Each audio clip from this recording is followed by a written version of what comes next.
what I love about photography is it's going to always have that representational aspect. The marble quarries of Carrara are going to be in front of me. A tree from the Colorado Plains is going to be in front of me. But I'm dealing with the frame. I'm dealing with the four edges and what takes place in the middle of that. And once it's hanging on the wall, it's about that place, but it's also about the experience of the work of art. Hello, everyone. I'm Jim Ryan, president of the University of Virginia, and I'd like to welcome all of you to another episode of Inside UVA. This podcast is a chance for me to speak with some of the amazing people at the university and to learn more about what they do and who they are. My hope is that listeners will ultimately have a better understanding of how UVA works and a deeper appreciation of the remarkably talented and dedicated people who make UVA the institution it is. I'm joined today by Professor Bill Wylie, a renowned artist and photographer, and the Commonwealth Professor of Art at the University of Virginia.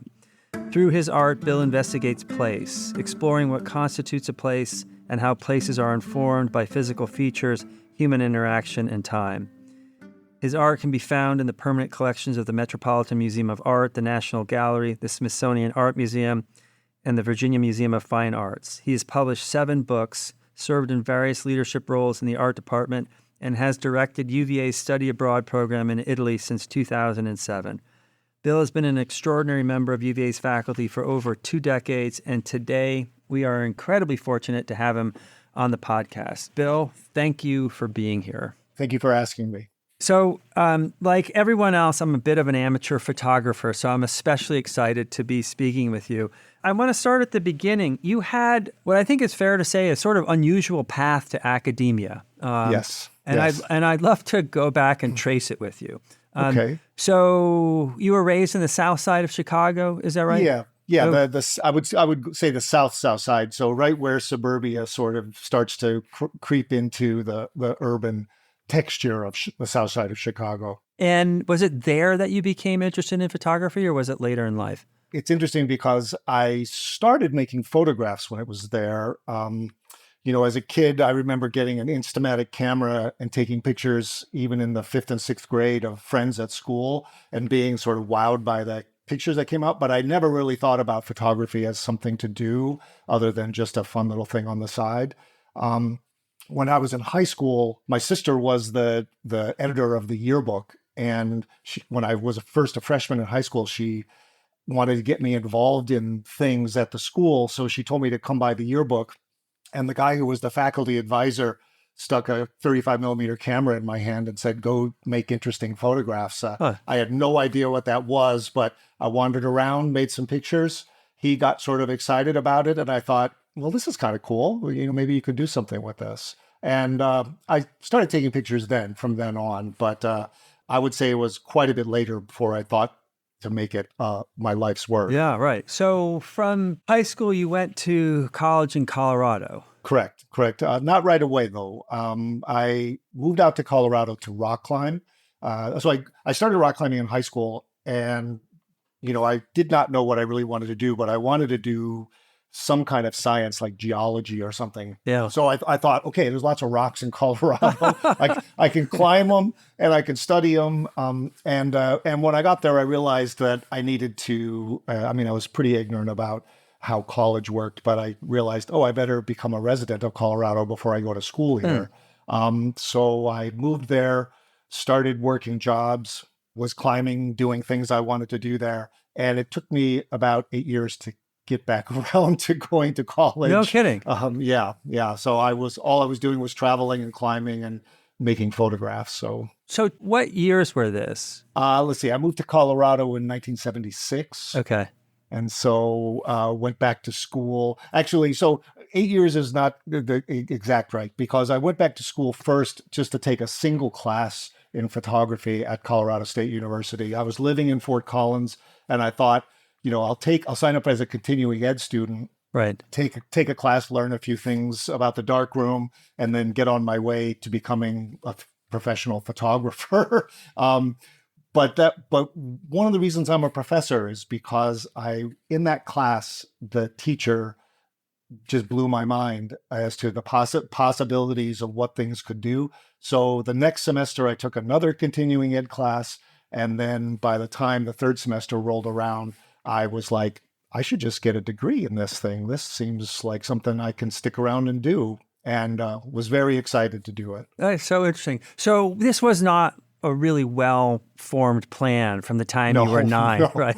no, not at all, not at all. It was, it was one of those things that the sort of enthusiasm of my teacher, the work that he was introducing me to, and the environment of academia were all things that I sort of realized I wanted in my life, Yeah. and I wanted to be around, and people engaging in ideas and working out interesting concepts. It was just very exciting, and I was thrilled to be part of it and realize that's the life I wanted. I sort of fell into it. So can we go back to rock climbing for a Mhm. second? So how big was rock climbing in the mid to late 1970s? It was actually huge. Yosemite Valley was the mecca of climbing in the world, really. Climbers from all over the world came to America. And it was, I started climbing in high school just as a way to get out of Chicago. I joined an outdoor club Hmm. because they took trips to Wisconsin. And so when I graduated high school, I realized I just wanted to continue it. And the best place seemed to me to do it would have been Colorado.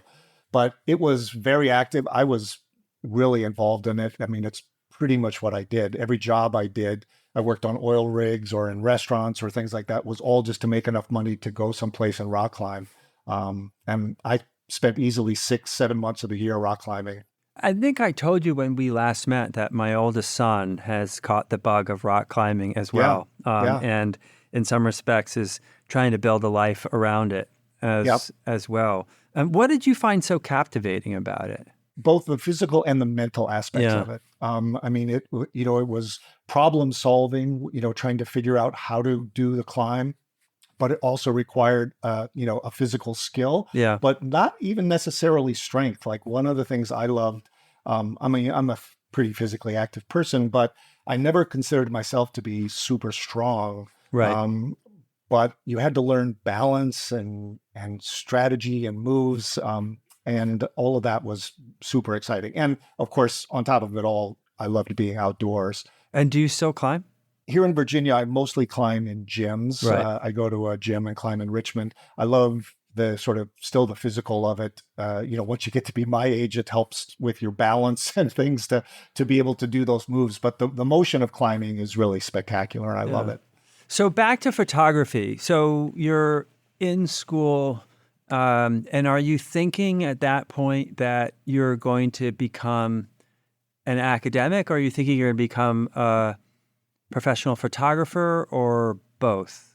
It's interesting. I I realized that the great thing about academia was that if I continued in it, it was and by the way, I had no idea how difficult that was going to be. Yeah. That I would be surrounded all the time with just photography. I looked at my teachers and I looked at other people who I respected in the field, most of whom were professors at various schools, and I thought, all they get to do all day long is sit around and talk about photography, and then they get to make their photographs, and that's 100% their life. So I realized early on that's the path I wanted to Yeah. follow. But first and foremost was the idea that I wanted to be an artist and I wanted to do something with the work. So it was more that I saw academia as a path that was going to allow me to be 100% immersed in the life, but also support what I wanted to do. And at what point did you realize you had some talent in this? Was it someone else who told you, or did... That's a question that still lingers out there, by the way. But I would say that I think when I was in that undergraduate program, again, let me put that into a context of I was a little older than the other students by the time I started Yeah. in that program, but I very quickly sort of connected with the work of a few other photographers who weren't my teacher at Colorado State, and I started to try to emulate their work, to try to study their work and learn things from it. I reached out and connected to those people, and I was like, can I show you some things that I've done? And when those people started to respond in a positive way, nobody said to me, "Oh my gosh, you are fantastic." But people would say, this is interesting, or I like what you've done here, which is, of course, how I learned to be a teacher, was watching these people Right. interact with me. And so I thought, okay, if somebody finds this interesting, I think maybe what I'm doing has some potential, and I'm just going to keep working in that direction. And when you say they found some things interesting, I'd like to pause on that for a second, because I think for a lot of us who are not experts in photography, it is a little hard we see images that are arresting or beautiful and to our own eyes. But what makes or what made your photographs, if you remember, interesting to those who are experts in the field? Like, what are they looking for? Well, it's a great question, and it's something I struggle a lot trying to help students understand this, because we have such a sense that a photograph is a representation of the thing that was in front of the camera. Yeah. But what a photograph, and I think what some of my work was doing, and what I try to do in all of my work really, is to have the photograph transform what was in front of the camera into something even more interesting. And of course, that happens through a lot of technical things, not the least of which, well, this is more of a dimensional thing, but it's putting the three-dimensional world into a two-dimensional space. And when that space gets compressed, suddenly interesting things happen. And that was something that I picked up on really, really early in making photographs, that what you could do with the background and the foreground by compressing them would be different than if you were standing in front of the thing. So when you do that well, and in an interesting way, it becomes, a compelling part of a photograph. And I think that really is what's required for a photograph to become a work of art, is that transformation, and somehow towards something new, Right. towards something surprising. Right. And I notice that several times you've referred to making a photograph rather than taking. And Yeah. is that what you're getting at when you say you make a photograph? Absolutely. And again, this is something I learned from my early mentors, but it made perfect sense to me. I like when I work with a camera, I think about the composition. I think about I'm putting parts together. It's a picture problem that you're developing in there in a way that's very similar to if I was standing in front of a blank piece of paper and deciding to make a drawing. I'd make a mark here, I'd make a mark there. I'd think over here in the corner, it needs something. I need to sort of balance this over here. I'm looking to the viewfinder, I'm doing that exact same thing. Right. I sort of don't like the sort of concept of taking, it's got a little bit of Yeah, right. there's a negative connotation. So making is and I also, this is a thing that it's almost like empowering in a way. It's something I always talk to my students about. They end up usually asking me the same question that you just did, or pointing out the same thing. They're like, you're talking about making. And I'm like, that's right. That's what I want you to do. I want you to make a picture, be involved. So you've seen huge changes in technology related to photography from the time that you began Yeah. with an Instamatic to, now 126 little cart that filmed, that 126 cartridge you just plugged into the back. I remember. Yeah. Yeah. Now you can take an almost unlimited number of pictures.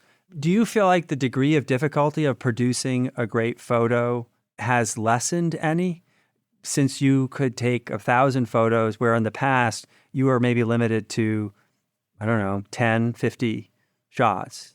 It's a good question. I don't know if it's gotten any easier, because a good photograph is still going to have structure. It's still going to have all the things combined.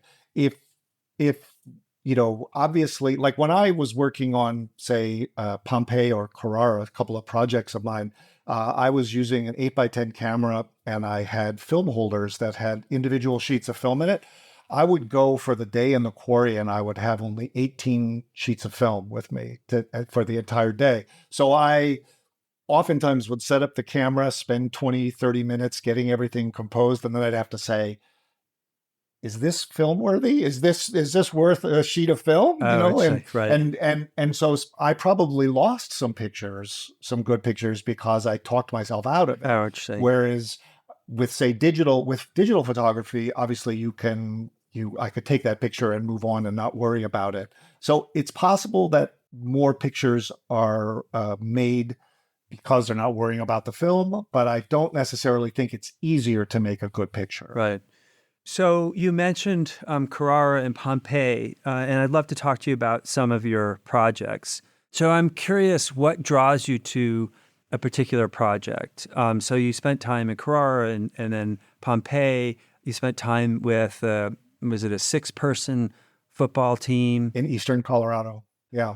How do you decide, okay, this is what I want to photograph? Well, as you pointed out in the introduction, I find myself very interested in the concept of place and how a photograph or how artwork can sort of communicate some information about a place. Photography has this great ability to deal with the details and the specifics. So that's one of the things I love about it. But almost always it's the visual quality of the thing. So I'll talk about Carrara, for instance. The quarries themselves are these magnificent structures that are like cubist paintings, like something Paul Cézanne would have made on a canvas.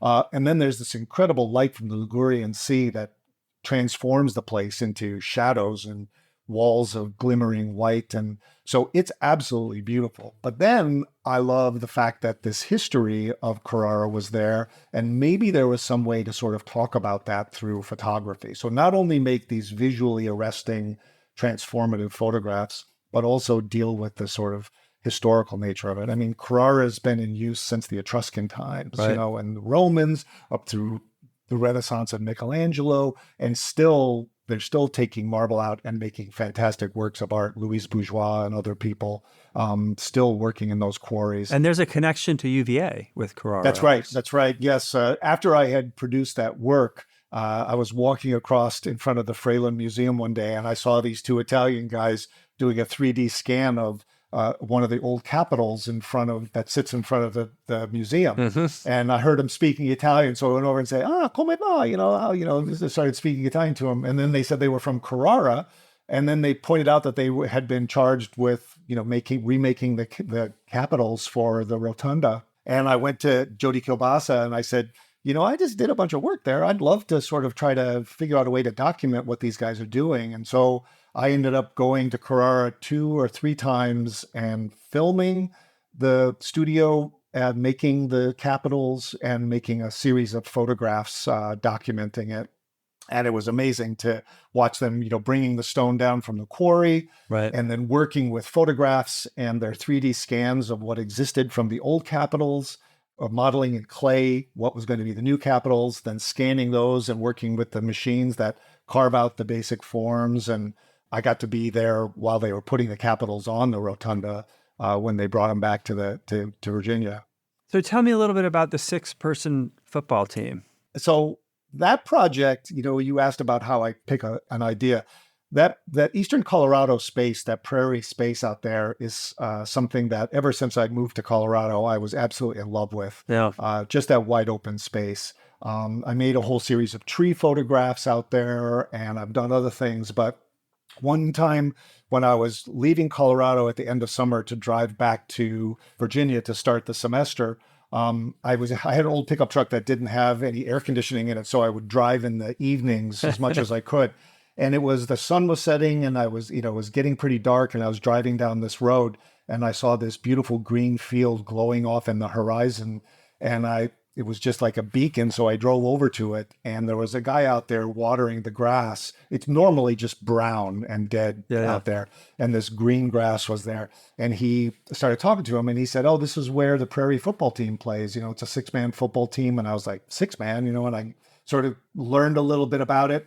And I had a sabbatical coming up the next fall. And I just decided, you know what, it would be cool to embed myself in this little town, and with this school, kindergarten through senior and high school, had less than 150 students in it. And this is why it's 6-man football. Right. Yeah. If there are fewer than X number of students, they can play this particular type of ball. And so the next year I went out there. I got a residency in Fort Collins where I could stay. And every day I drove out to the Prairie and filmed from their first day of practice till the last game of their season. So I made a video that I've made a couple of short films with, but I was also photographing it. Right. And I was really interested in how the life of that school and in particular, those boys on the football team, said something about the place. So once again, I was trying to use the sort of human interaction, the human sort of element to speak about the place. A lot of them lived on ranches. I went out to their ranches, but there was a certain character of the space in the photographs and the films that I made that I tried to be part of the sort of like this expansive like universe that's just endless horizons Right. for as far as you can see and not a tree in sight. But then here's this football game that's being played on Friday nights under the lights. That's just ranchers and roughnecks from the oil rigs and families are out there with, one thing that was kind of amazing is they would park with their trucks, mostly trucks, pointing toward the field. And when there would be a touch, and people would sit in their cars because it'd be kind of windy and cold out there Right. as the fall progressed. And when a touchdown would happen, they would all honk their horns, and flash their headlights. That was the sort of celebration. It was amazing. It was really amazing out there. And how did this community feel about being photographed by this guy from UVA? They embraced it. They got Did they? into it. I remember at one point there was the only sort of odd thing that happened was early on at one of the, because there was a lot of sort of potlucks and things with all the families, and the coach would be talking to the families and the players would be there. And I was at one of them, and somebody stood up and did a sort of pre-dinner prayer, and I was kind of filming this. And afterwards, one of the family members came over and said, "You're not going to like make a point about that prayer and turn this into some sort of like conservative, crazy Christian thing." And I was like, that's the least of my interest here. Right. I'm interested in your son and the players and what they do out there and the life they have and this space, So, but otherwise, everybody was very embraced what I was doing to the point that, after the summer after I did it, after I made the film, one of the boys who was one of the more popular boys on the team was killed in an auto accident. Oh, I'm sorry to hear that. And yeah, it was very sad. And the book is dedicated to him. But his family reached out for a lot of photographs that I had of him. And then they were able to sort of make a big installation at the school based on some of the work that I had done because, unlike me in the 5th grade, a lot of kids aren't thinking about documenting their own lives. Sure. I mean, maybe that's changed a little bit now with cell phones, but they don't think of the pictures or making pictures to sort of have a memory in any way. Yeah. And so there was nothing except what they might have had from me. Do you think it enhances your photography when you know your subjects well, or does it create an obstacle because you know your subjects well? Interesting. That's an interesting question. I would say for me, it's a little bit of both. I like to be surprised. I like to sort of go in wide open and say, "Oh, look at that over there. Look at that over there. That's interesting." Or how could I do this? But like I usually go back to places time and again. So for instance, the football project obviously was one very long season and I had plenty of work. I mean, I was there for 4 months. So I sort of learned a lot as I was going on. But for something like Carrara or Pompeii or some other projects I've done, I go back a couple of times at least because I learned something from the first work I make. Right.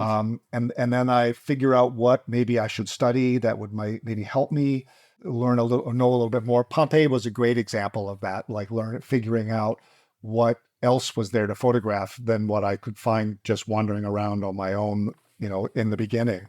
So I guess what I would say is, the initial surprise, the initial fascination with newness is always great, but then I want to be able to go a little deeper. Yeah. But in my case, I feel like it's very important for me to always stay a little innocent of what's possible and still have an element of surprise. And I'm curious, I don't know if this question will make sense, but is one of your goals with your photographs to get at what you might call a deep truth about the place that you're photographing? And part of the reason I ask is because in the beginning you talked about how you can manipulate a 3D space once it's represented in a 2D space. is that manipulation a part of an effort to show something that maybe is even more real and more truthful than you might see with a naked eye? That I do understand the question, and I guess the first thing I'd want to say is that I don't think about it necessarily as manipulation. Okay, fair I mean, enough. Yeah, it's just something that happens, when a photograph, it just compresses the right. space. Yeah, So it's more of a that, if, the word I used before, as a transformation, is usually somewhat of a surprise, and I then see. it requires me to sort of figure out the best way to present that. Like maybe I move to the left, maybe I move to the right, maybe in the dark room or on Photoshop, I enhance something or bring something out. But I try to not show my hand in terms I of see. the Yeah, yeah. what you would maybe call manipulation in photography. But to the real depth of your question, I guess what I would say is I'm trying to make a work of art. And so in doing that, and this is why I chose to be a photographer, I'm interested in the thing I photographed, but I'm also, I would say, more interested in the thing I'm making. Mm, And so what I love about photography is it's going to always have that representational aspect. The marble quarries of Carrara are going to be in front of me. A tree from the Colorado plains is going to be in front of me. right.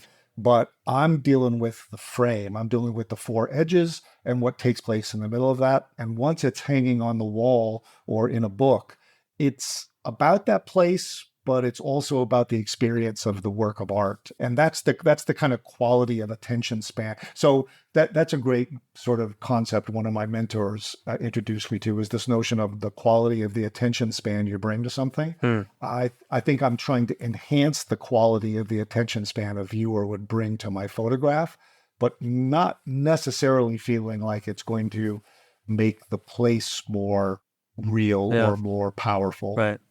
I mean, hopefully I position myself in such a way that the great thing about the place is just there to begin with, Yeah, right. where I choose to stand. So, unfortunately, we're close to time. I could talk to you for hours. So, let me ask Yeah. you just a couple of final questions. One is, what are you working on now? Well, I'm in the middle of editing a book about Japan. I did a pilgrimage in Japan just before the pandemic, where I walked a 1,200 kilometer path around the island of Shikoku. And, I took a small digital camera. I was originally just going to do it for the pilgrimage sake. I wasn't even going to take a camera. And one of my mentors was like, "You're a photographer. You should probably take a camera." So I got a small digital camera. But what was so wonderful, because I normally work with big cameras and large things, Right. it was much more like just like not to overuse the word, but snapshot. Yeah. It was more like I was making sketches of every little thing I saw versus the setting up. And so now we're putting together a book of about 120 photographs taken Oh, on that that's great. journey. And I'm also writing some things, and so that's the current project. That's what's going on.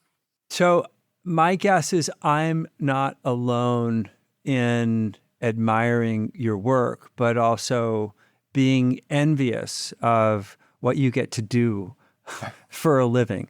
So, for those who are interested in following in your path, what advice would you have for someone who is interested in photography and is interested in becoming an artist like yourself? Well, obviously, you just got to do the work.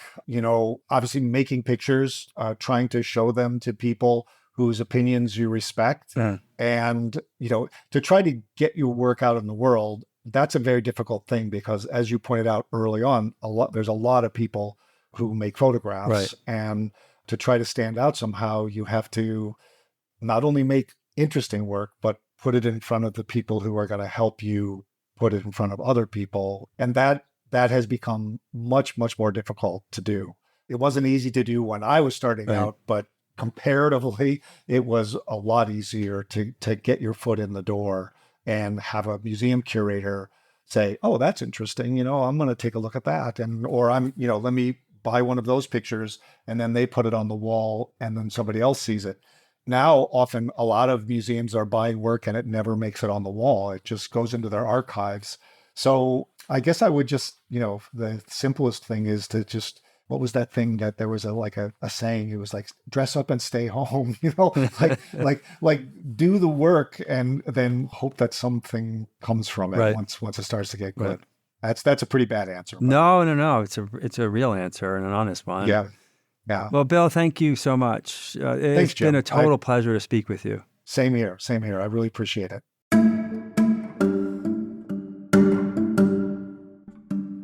Inside UVA is a production of WTJU 91.1 FM and the Office of the President at the University of Virginia.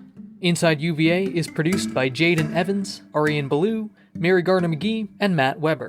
Special thanks to Maria Jones and McGregor McCants. Our music is Turning to You from Blue Dot Sessions. You can listen and subscribe to Inside UVA on Apple Podcasts, Spotify, or wherever you get your podcasts. We'll be back soon with another conversation about the life of the university.